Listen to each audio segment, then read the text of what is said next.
Human nature is that we are the center of the universe. Even the nature of our divine soul is also, in a sense, desiring for itself to cleave to the divine. Something that is totally not for its own sake, but to do it for the ultimate lishma, the ultimate purpose to connect and to be bound up with the divine, is to do it for the sake of all of the souls of the Jewish people. In other words, before performing a mitzvah, doing that mitzvah, whether it's studying Torah, as we're doing now, or any other mitzvah, and doing it for creating a union in the divine between the male and the female parts of the divine. The Shekhinah is the feminine part of the divine. Kodesh Baruch, the Holy One, blessed be He, is the male part of the divine. And when we do a mitzvah, we create a union between those elements of the divine. And when you have in mind to do it for the sake of the font of all Jewish souls in their source. Sorry. Hello. Come on in.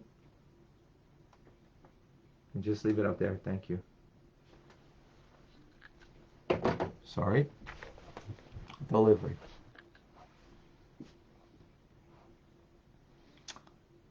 So that is to do it for such a purpose, seemingly might suggest it is far and above and beyond the norm of a regular person, even a person who is, a godly individual. This is far seemingly outstripping where we're at. That we want to connect to the divine, that's beautiful. That's amazing. So be it that the whole world would want that. But the Alter Rebbe is telling us that there is a level of divine worship, as if we're not even doing it for our own sake. This, says the Alter Rebbe, is a sincere thing that even the soul, the divine soul, wants. Because the divine soul is connected with all other souls. And therefore, I'm teaching, sorry. Okay, thank you, we'll speak later. Chavez.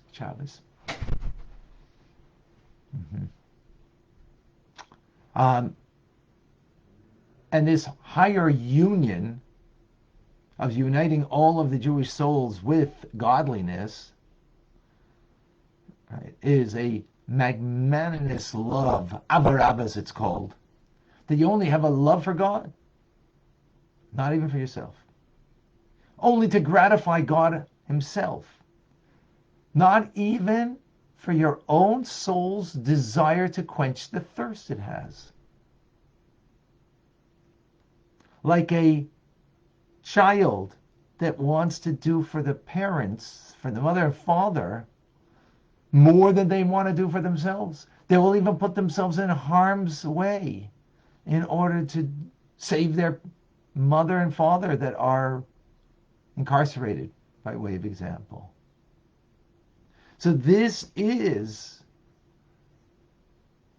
a very lofty level. Says the Alter Rebbe, as we're getting close to the end of chapter 41, a very powerful chapter with many teachings here.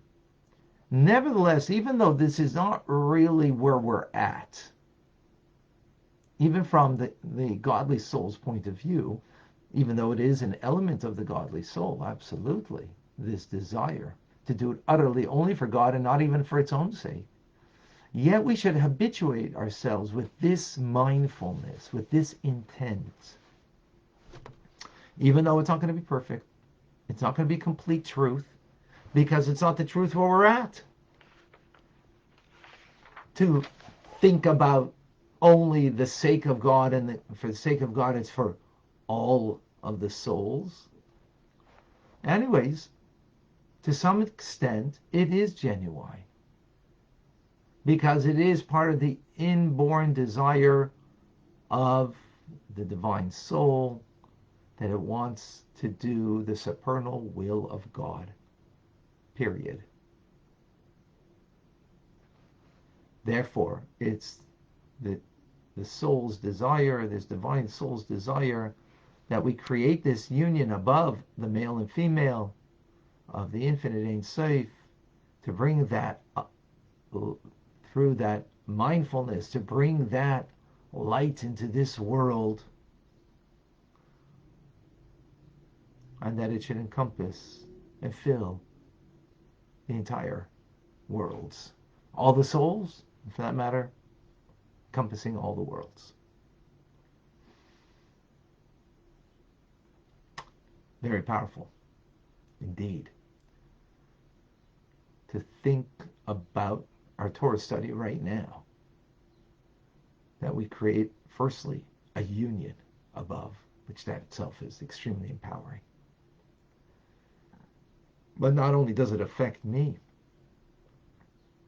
that light that I produce, that from a union you create life, as we see reflected down in this world. A union, male and female, creates life.